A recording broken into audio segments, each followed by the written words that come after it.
Tomando como base estos ejemplos, estas resoluciones del Tribunal Electoral, en donde se invalidaron elecciones, es que nosotros proponemos este juicio de inconformidad.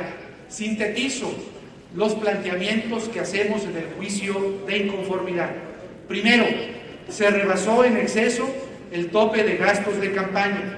Segundo, se adquirieron indebidamente tiempos en radio y televisión para transmitir encuestas como propaganda electoral.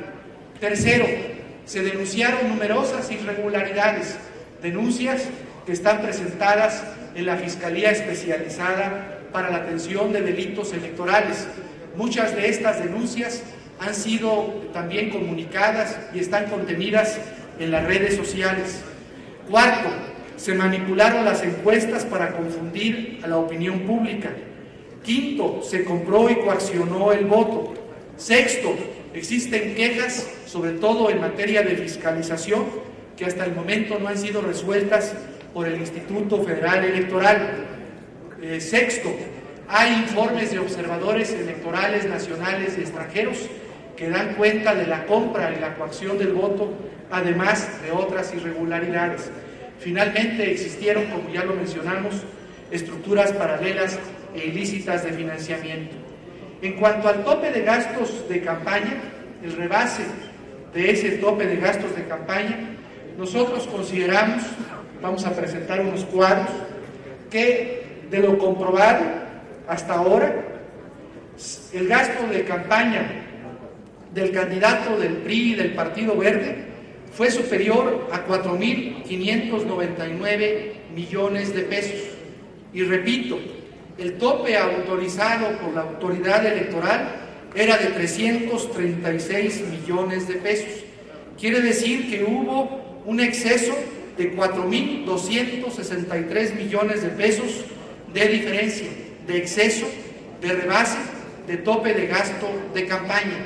Esta violación a la Constitución es lo suficientemente grave para que se invalide el proceso electoral y se convoquen nuevas elecciones, porque este rebase del tope de gastos de campaña significa que se violentó el principio de equidad y el principio de elecciones libres y auténticas.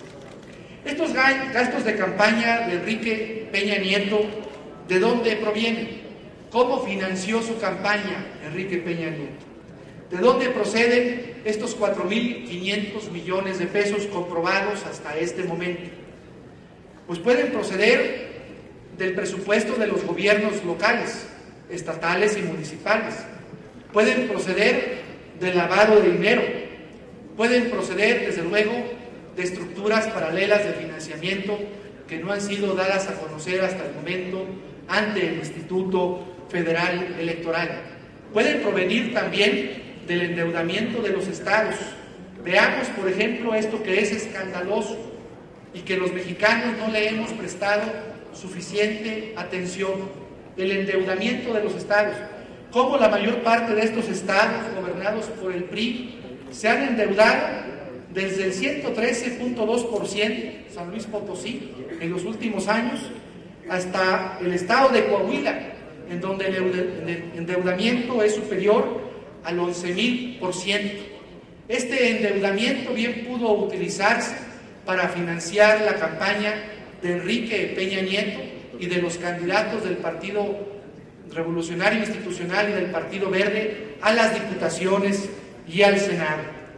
Veamos ahora el tema de las encuestas, el uso político, electoral, anticonstitucional de las encuestas en esta elección, en donde las diferencias entre el primero y el segundo lugar eran realmente aberrantes. No se pudieron justificar estas diferencias. Vean ustedes, cuando comenzó la campaña, la diferencia, según la mayor parte de las encuestas, el promedio de las encuestas, era del 23%. En la época de la primera quincena de mayo, la diferencia supuestamente era del 21%. En la época del segundo debate, del 15%. Esta es la diferencia promedio. Ninguna de estas encuestas que fueron difundidas ampliamente por los medios de comunicación en este país resultó acertada. Estas encuestas se utilizaron con fines propagandísticos, con fines electorales, violentando el principio que prohíbe la adquisición de tiempos en radio y televisión que establece el artículo 41 de la Constitución. Hubo una manipulación de las encuestas. El caso paradigmático es GEA-ISA. GEA-ISA estableció como promedio de diferencia entre el primero y el segundo lugar 18.4% de diferencia. A otras encuestas que señalaban en promedio el 16 o el 15% de diferencia. Esto es uno de los elementos más inaceptables, más anticonstitucionales, más irregulares de este proceso electoral. El caso que ya no voy a comentar en exceso porque lo comentó el senador Monreal es el de la compra o coacción del voto y el lavado del dinero. Esos dos casos, la compra y coacción del voto y el lavado de dinero, se expresan de manera muy clara y están acreditados y los ofrecemos como prueba en nuestro juicio de inconformidad a través del empleo masivo de tarjetas de descuento y de prepago Soriana y a través del gasto que realizó Monex durante los últimos días del proceso electoral.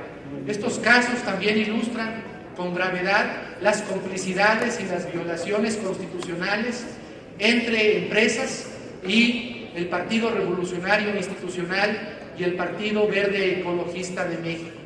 Este caso de Soriana y el caso de Monex son ejemplo, son prueba de la violación al principio de libertad y autenticidad del proceso electoral, porque el voto fue comprado, fue inhibido, fue coaccionado.